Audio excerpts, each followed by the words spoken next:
भिलनी महातपस्विनी शबरी जा को नाम, मतंग मुनि कह कर गए तो हे मिलेंगे राम। सोने की चिड़िया मां भारती और सत्य सनातन धर्म के सबसे आदर्श पुरुष मर्यादा पुरुषोत्तम भगवान राम, जो वर्षों की तपस्या के बाद ऋषि मुनियों को भी नहीं मिलते, मगर एक भीलनी शबरी के घर स्वयं चल के आके न सिर्फ दर्शन देते हैं बल्कि उस भीलनी के जूठे बेर भी खाते हैं। और बाबा तुलसी ने क्या खूब कहा है कि प्रबल प्रेम के पाले पड़कर प्रभु का नियम बदलते देखा, अपना मान भले टल जाए भक्त का मान न टलते देखा। भाव नहीं तो कुछ भी नहीं है, लाख करो गुणगान, भाव के भूखे हैं भगवान, भाव के भूखे हैं भगवान।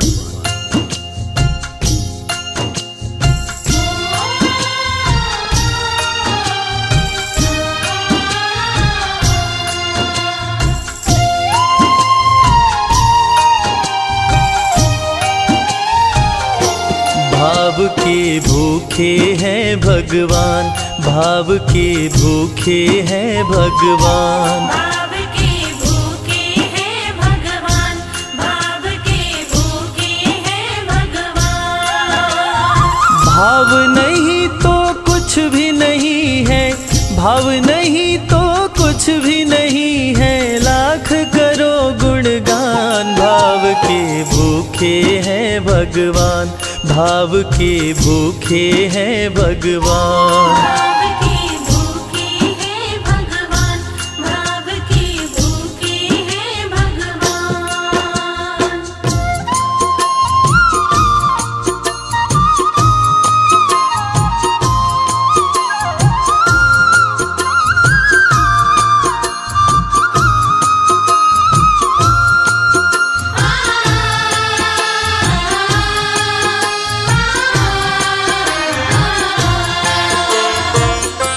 एक थी शबरी भक्तन, न्योछावर करके तन मन, मतंग मुनि के संग में करती थी प्रभु का कीर्तन।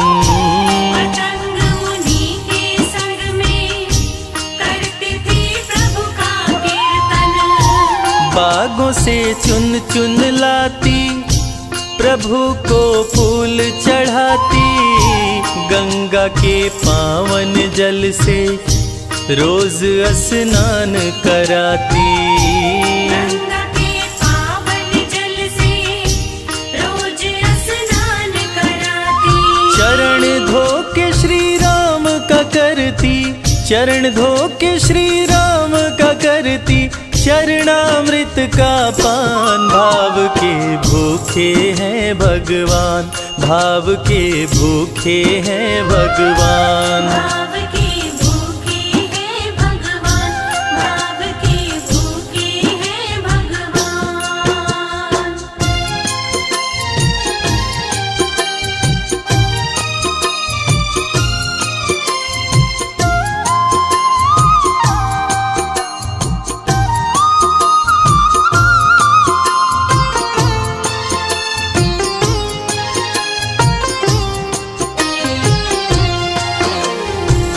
धैर्य एक ऐसा प्रसाद है जो इंसान को महान बना देता है। मतंग मुनि मां शबरी से कह गए कि शबरी तेरे दरवाजे राम जरूर आएंगे, और शबरी ने 10,000 साल तक प्रतीक्षा किया।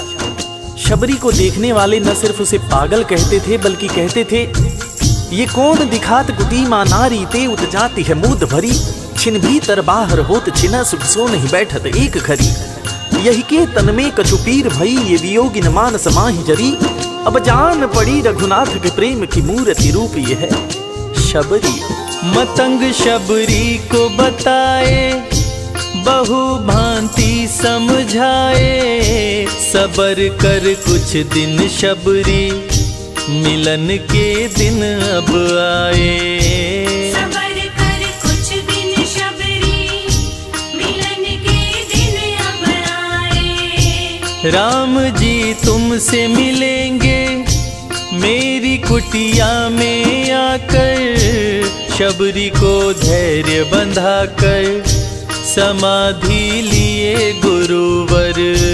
शबरी को धैर्य बंधाकर समाधि लिए गुरुवर। राम नाम में लीन हो गई, राम नाम में लीन हो गई, गुरु से पाकर ज्ञान। भाव के भूखे हैं भगवान, भाव के भूखे हैं भगवान। भाव के भूखे हैं भगवान, भाव के भूखे हैं भगवान।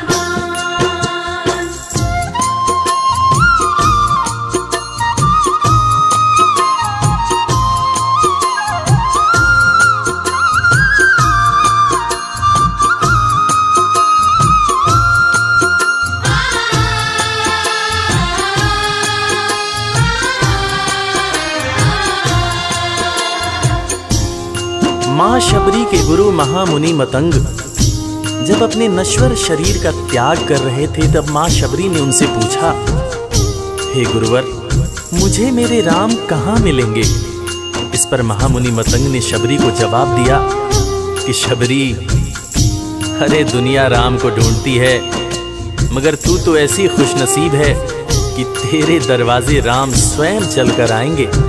माँ शबरी को अपने गुरु की बातों पर अटूट विश्वास हो गया।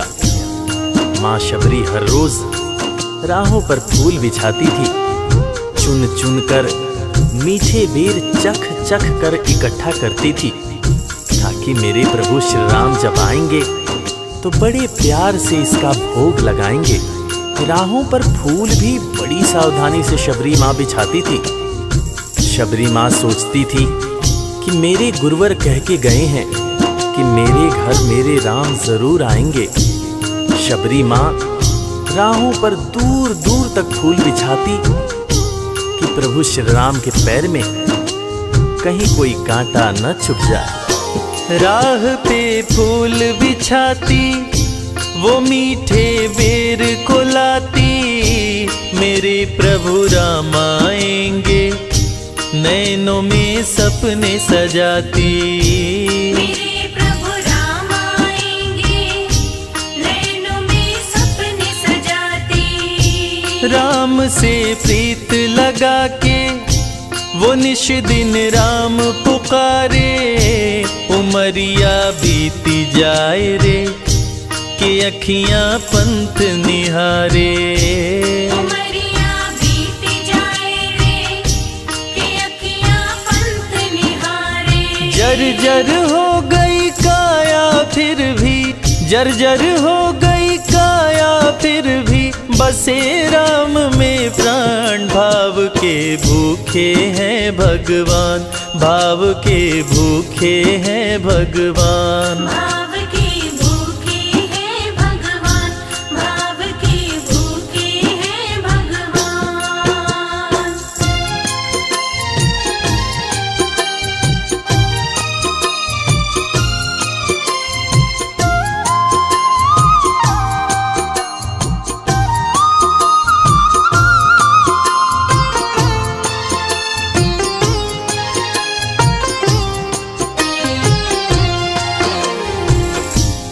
समय समय के साथ बीतता गया।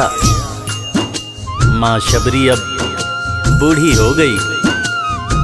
माँ शबरी की उम्र जैसे जैसे बढ़ती गई, प्रभु श्री राम के प्रति उसका प्यार और भी ज्यादा गहरा होता गया। माँ शबरी जो इस जन्म में तो भीलनी हुई थी, मगर अपने पूर्व जन्म में वो एक बहुत बड़े राजा की रानी थी। प्रयागराज, जहां पर कुंभ का मेला लगता है, एक बार वो अपने राजा के साथ उसी कुंभ के मेले को देखने पहुंची। अपने पूर्व जन्म में भी मां शबरी को प्रभु श्री राम से उतना ही ज्यादा प्यार था। उस वक्त रानी ने अपने पति से ये इच्छा जताई कि मैं बाहर जाकर संत महात्माओं के साथ भजन कीर्तन करूंगी, जिस पर उसके राजापति ने ये कहकर मना कर दिया कि एक महारानी को इस तरह के छोटे लोगों के साथ बैठना शोभा नहीं देता। ये बात महारानी के हृदय में चुभ गई। महारानी ने गंगा के पानी में जाकर अपने प्राण त्याग दिए और ईश्वर से कहा, हे मेरे प्रभु, हे मेरे राम, इस जन्म में तो आपने मुझे बहुत खूबसूरत बनाया है, अगले जन्म में चाहे मुझे कुरूप बना देना। इस जन्म में आपने मुझे उच्च कुल में जन्म दिया है, अगले जन्म में चाहे तो मुझे भीलनी बना देना। मगर हे प्रभु, मेरा अगला जन्म जब भी हो, मुझे ये सौभाग्य जरूर देना कि मैं तुम्हारे नाम को जपूं, मैं तुम्हारा नाम लूं, मुझ पर कोई बंधन न हो। वो राजकुमारी अगले जन्म में माँ शबरी बनी, वही माँ शबरी जो कुटिया में प्रभु श्री राम की राह देख रही थी। वो सुंदर आसन लगा के, स्वच्छ कुटिया को सजा के, राह आंचल से बुहारे, प्रभु का ध्यान लगा के। राह आंचल से बुहारे, प्रभु का ध्यान लगा के। और ना अब तड़पाओ, राम मेरे आ भी जाओ, दरस बिन शबरी व्याकुल, राम मेरे दरस दिखाओ। दर्श बिन शबरी व्याकुल, राम मेरे दर्श दिखाओ। दरस की आस लगी मेरे प्रभु जी, दरस की आस लगी मेरे प्रभु जी, पूर्ण करो अरमान। भाव के भूखे हैं भगवान, भाव के भूखे हैं भगवान। भाव की भूखे हैं भगवान, भाव की भूखे हैं भगवान।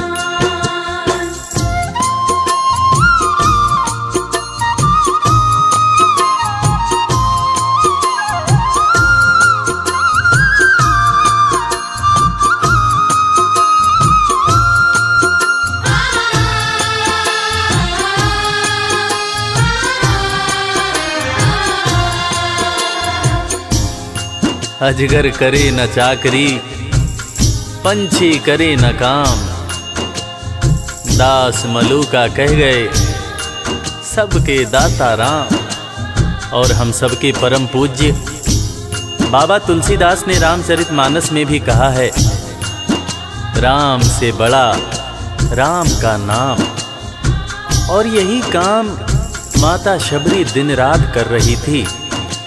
बस वो एक ही बात बार बार बोले जा रही थी कि मेरे राम आएंगे, मेरे राम आएंगे। वो हर वक्त हे राम बोलती रहती थी। प्रभु श्री राम जब अपने भाई लखन के साथ माता सीता की खोज में वन में दर दर भटक रहे थे, तो उनके कानों में ये आवाज गूंजी। उन्होंने अपने भाई लखन से कहा, प्रिय अनुज, ध्यान से सुनो। मेरी एक माता है जो वर्षों से मेरी प्रतीक्षा कर रही है। मैं भी अपने माता को देखने के लिए बहुत व्याकुल हो रहा हूं। चलो अनुज, माता शबरी की कुटिया में चलते हैं। प्रभु श्री राम माता शबरी की कुटिया में आते हैं। माता शबरी की नजर जब प्रभु श्री राम के ऊपर पड़ती है तो माता की आंखों से खुशियों के आंसू धारा प्रवाह बहने लगते हैं। माता शबरी रो रो के कहने लगती है, मेरे राम आप आ गए, मेरे राम आप आ गए। आंसू भरी आंखों से मां शबरी प्रभु श्री राम और वीर लखन को देखे जा रही थी। दोनों हाथों को जोड़कर दौड़े दौड़े माँ शबरी ने प्रभु श्री राम के पैर पकड़ लिए और कहने लगी, मेरे राम, मैं तो 2 जन्मों से आपकी प्रतीक्षा कर रही थी। लोग मुझे पागल बुला रहे थे। मेरे गुरुदेव ने मुझसे कहा था कि शबरी, राम लक्ष्मण के साथ एक दिन तेरी कुटिया में जरूर आएंगे, जरूर आएंगे। राम संग लखन को आते, देखी प्रभु को मुस्काते, प्रभु के पास में आई, कुटिया से दौड़ लगाते। प्रभु के पास में आई, कुटिया से दौड़ लगाते।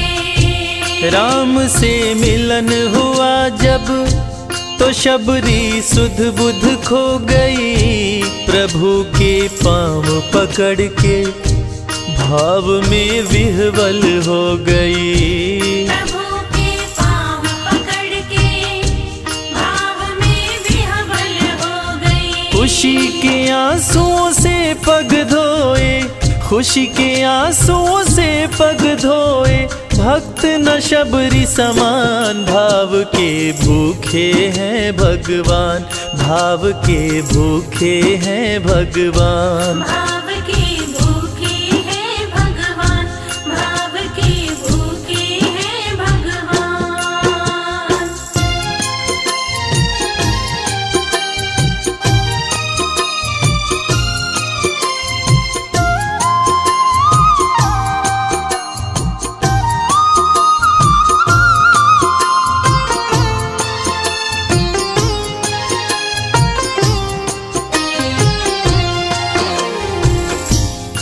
मित्रों, मैं रविराज आप सबको आज एक बात बताना चाहूँगा। वो बात जो मुझे मेरे गुरुदेव फरीद हसन खान साहब ने बताई है। और वो बात ये है कि ईश्वर को हमारी ज़रूरत नहीं है, हमें ईश्वर की ज़रूरत है। ईश्वर हमारे बिना भी पूर्ण है, मगर हम ईश्वर के बिना हमेशा ही अपूर्ण हैं। हम पैदा तो इंसान के रूप में होते हैं, मगर अंत में हमें उसी परमात्मा के पास जाना होता है। इसलिए हमें जीवन में हर वो कार्य करना चाहिए जो ईश्वर को पसंद हो। और ईश्वर को सिर्फ यही पसंद है कि हम नेक दिल बने, दयालु बने और सदैव ही अच्छाई के मार्ग पर चलें, चाहे कितनी भी कठिनाई क्यों न हो। और हमेशा अपने परमात्मा को याद करते रहें, चाहे ईश्वर के रूप में, चाहे अल्लाह के रूप में, गुरु नानक देव जी के रूप में, चाहे ईसा मसीह के रूप में। जो भी इंसान ईश्वर को याद रखता है वो कभी जीवन में किसी का बुरा नहीं कर सकता। बुरा करना तो दूर की बात है, वो किसी का बुरा सोच भी नहीं सकता है। उसका मन हमेशा साफ और शांत रहता है। मन हो गर निर्मल संजय, प्रभु जी दौड़े आते, प्रसाद की बात करें क्या, वो झूठे बेर भी खाते। प्रसाद की बात करें क्या, वो झूठे बेर भी खाते। बात है सच्ची लेकिन हम सब, बात है सच्ची लेकिन हम सब इससे हैं अनजान। भाव के भूखे हैं भगवान, भाव के भूखे हैं भगवान। भाव के भूखे हैं भगवान, भाव के भूखे हैं भगवान। भाव नहीं तो कुछ भी नहीं है, लाख करो गुणगान। भाव के भूखे हैं भगवान। भाव के भूखे हैं भगवान, भाव के भूखे। इस कथा के लेखक पंडित संजय तिवारी जी, साउंड इंजीनियर श्री कैलाश डंडरियाल जी, मैक्स स्टूडियो दिल्ली, संगीतकार लवली शर्मा। मैं आपका अपना रविराज और वीर म्यूजिक परिवार की तरफ से आप सभी को कोटि कोटि प्रणाम करता हूँ। किसी भी त्रुटि के लिए हम क्षमा प्रार्थी हैं। बोला भक्त और भगवान की